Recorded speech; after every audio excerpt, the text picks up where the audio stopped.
প্ৰথমে আমাৰ Facebook page তথা ইউটিউব চেনেল পৰিয়ালবৰ্গ সকললৈ নমস্কাৰ। আজি আমি শিকিবলৈ লৈছোঁ শ্বৰ্ট ফৰ্মৰ পৰা ফুল ফৰ্ম। যদি আপুনি এজন ষ্টুডেণ্ট, আপোনাৰ বাবে হয়তো এয়া গুৰুত্বপূৰ্ণ। গতিকে আহক আমি আজি 10টা শ্বৰ্ট ফৰ্মৰ ফুল ফৰ্ম জানি লওঁ। প্ৰথমে হৈছে এলপি। এলপিৰ ফুল ফৰ্ম হৈছে লয়াৰ প্ৰাইমাৰী। দ্বিতীয়টো হৈছে HSLC। HSLC ফুল ফৰ্ম হৈছে হাই স্কুল লিভিং চাৰ্টিফিকেট। তাৰপিছত 3 নম্বৰত আছে AHSEC। এৰ ফুল ফৰ্ম হচ্ছে Assam higher secondary education council.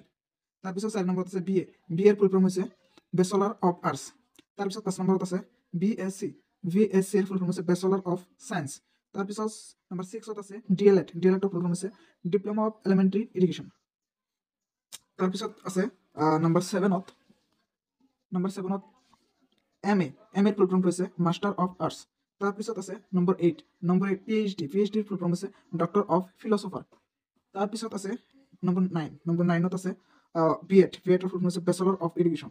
তারপিছত number 10। Number 10ত আছে MSc। MSc ফুল ফর্ম হচ্ছে মাস্টার অফ সায়েন্স।